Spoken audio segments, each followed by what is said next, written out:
नमस्कार दोस्तों, मैं जय भगवान कुंडू आपके सामने फिर हाजिर हूँ एक नई वीडियो के साथ। दोस्तों, उम्मीद करता हूँ कि आप स्वस्थ होंगे और खुश होंगे।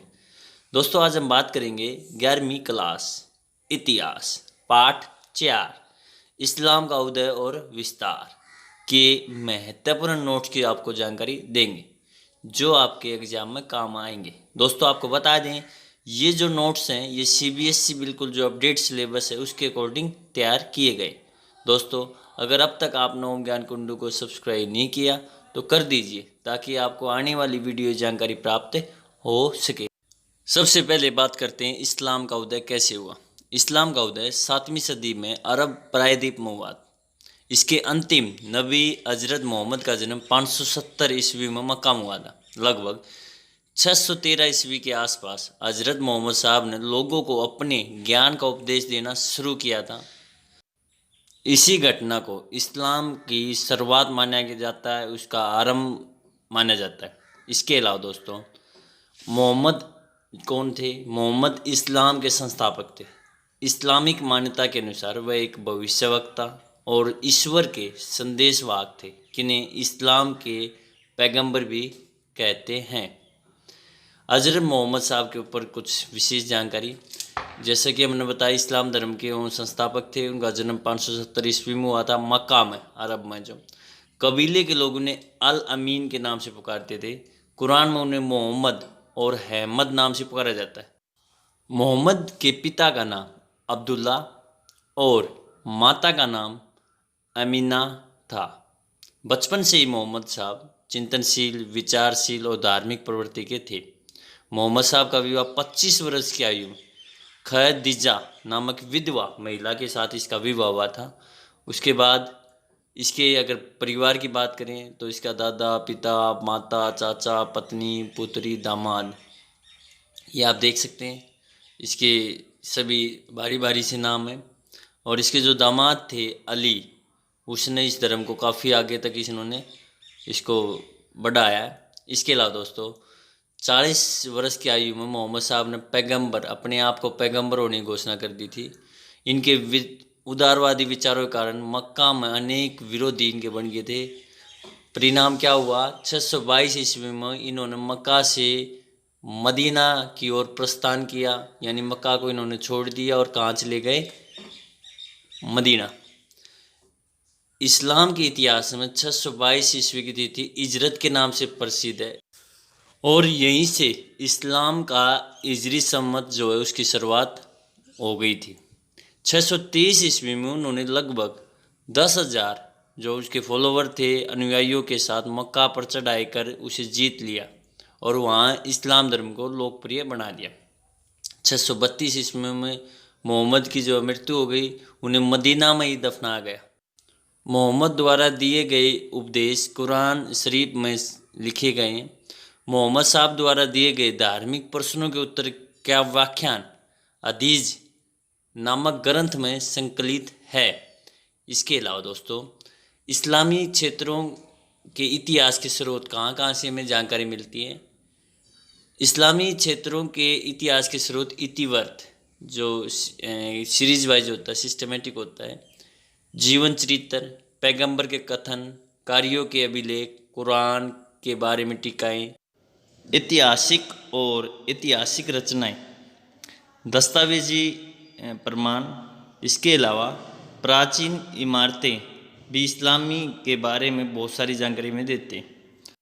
जिस प्रकार सिखों की जो पवित्र पुस्तक है गुरु ग्रंथ साहिब, ईसाइयों की पवित्र पुस्तक बाइबल, हिंदुओं की पवित्र पुस्तक गीता है, उसी प्रकार मुसलमानों की जो पवित्र पुस्तक है वो है कुरान। कुरान ईश्वर द्वारा मनुष्यों को प्रदान की गई अंतिम धार्मिक पुस्तक है, ऐसा कहा जाता है। इसके अलावा इस्लाम धर्म के मूलभूत सिद्धांत क्या है? ईश्वर एक है और मोहम्मद साहब उसके पैगंबर है। नंबर 2, सभी व्यक्ति अल्लाह के संतान है और उनमें आपस में कोई भेद नहीं है। नंबर 3, धरती पर मनुष्य का जन्म पहला और अंतिम है। नंबर 4, ईश्वर और रूह में सीधा संबंध है। नंबर 5, कुरान मुसलमानों का पवित्र ग्रंथ है। नंबर 6, व्यक्तियों को नशीले या जो मादक वस्तुओं का सेवन नहीं करना चाहिए। नंबर 7, इस्लाम धर्म जन्नत और दोजख में विश्वास करता है। नंबर 8, इस्लाम धर्म में क़यामत में विश्वास किया जाता है। नंबर 2, इस्लाम धर्म पुनर्जन्म में विश्वास नहीं करता, जैसा ये हिंदू धर्म में होता पुनर्जन्म में विश्वास। इसके अलावा इस्लाम धर्म के संप्रदाय। मोहम्मद साहब की मृत्यु के बाद इस्लाम धर्म सुन्नी और शिया दो पंथों में बट गया, दो भागों में बट गया। नंबर 1, शिया संप्रदाय। शिया अली की शिक्षाओं में विश्वास करते हैं। अली जो मोहम्मद साहब के दामाद थे और पैगंबर उसको अपना पुत्र मानते थे, तो अली उनकी शिक्षा में जो विश्वास करते हैं वो शिया हैं। सुन्नी जो सुन्ना में विश्वास करते हैं। सुन्ना इस्लाम धर्म में निर्धारित कार्यों को आदर्श मानकर उनका पालन करना चाहिए, इसलिए सुन्नी और सुन्ना दो बने। मोहम्मद साहब के उत्तराधिकारी खलीफा कहलाए, उनके बारे में डिटेल से जानकारी आगे दी गई है। इस्लाम धर्म देखते हैं एक बार फिर, सुन्नी और शिया। आपको बता दें सुन्नी 80% जो मुसलमान पूरे वर्ल्ड की पूरी दुनिया की अगर बात करें तो अलग अलग टाइप के अलग अलग नाम से उनको जाना जाता है, और शिया जो है 20% है लगभग, तो उनको भी अलग अलग देशों में अलग अलग हो रहते हैं। आपको बता दें भारत में शिया और सुन्नी दोनों पाए जाते हैं। इसके अलावा ईरान इराक में शिया पाए जाते हैं मेन तौर पे।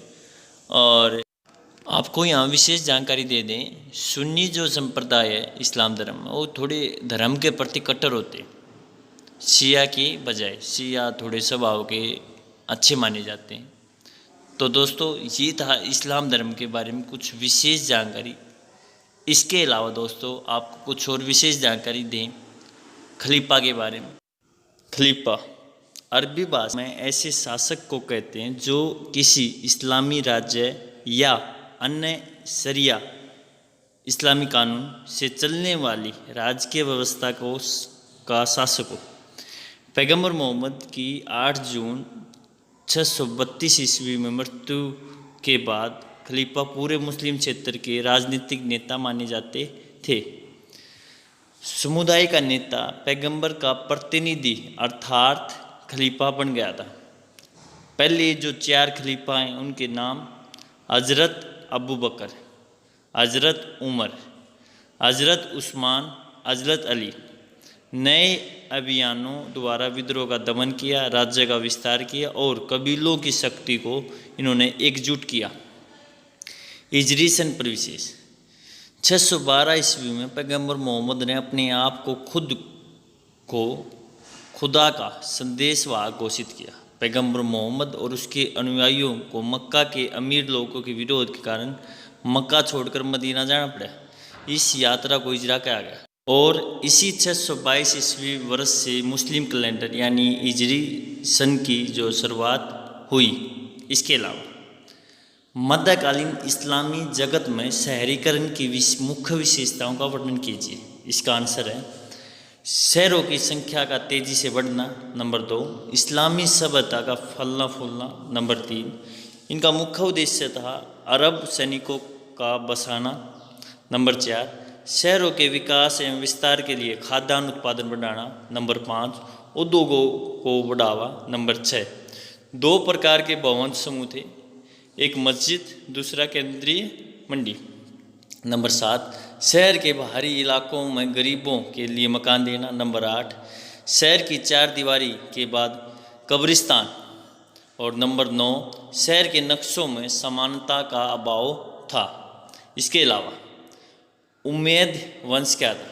प्रथम 4 खलीफाओं जैसे हमने बात की थी उसके बाद वे सत्ता में आए थे उम्मैद, और इसके बाद खिलाफत जो है वंशानुगत हो गई थी।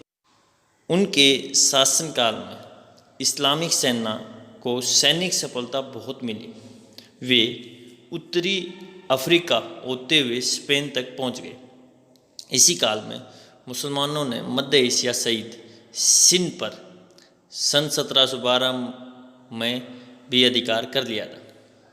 मूलतः मक्का के रहने वाले उमैयदों ने अपनी राजधानी दमिश्क में बनाई। सन 750 में चले एक परिवर्तन वादी आंदोलन के बाद अब्बासी खलीफाओं ने उनको हरा दिया और वे खुद शासक बन बैठे। उसके बाद अब्बासी क्रांति हुई। अरब के दवा नामक एक आंदोलन ने उमैयद वंश को उखाड़ फेंका। 750 ईस्वी में उमैयद वंश का स्थान अब्बासी खलीफाओं ने ले लिया। उमैयद वंश को मुस्लिम राजनीतिक व्यवस्था के केंद्रीकरण के लिए भारी कीमत चुकानी पड़ी। इस घटना को अब्बासी क्रांति के नाम से जाना जाता है। तो दोस्तों, आज के लिए इतना ही। ऐसे ही अपना प्यार, अपना सहयोग, अपना सुझाव हमें देते रहें। फिर भी अगर आपको कोई विशेष फीडबैक देना चाहिए तो बहुत बहुत आपका वेलकम है। ऐसे ही हमसे जुड़े रहिए। हम जल्द हाजिर होंगे एक नई वीडियो के साथ। तब तक आप सभी को पूरी वीडियो देखने के लिए बहुत बहुत धन्यवाद। नमस्कार। जय हिंद, जय भारत, जय जवान, जय किसान।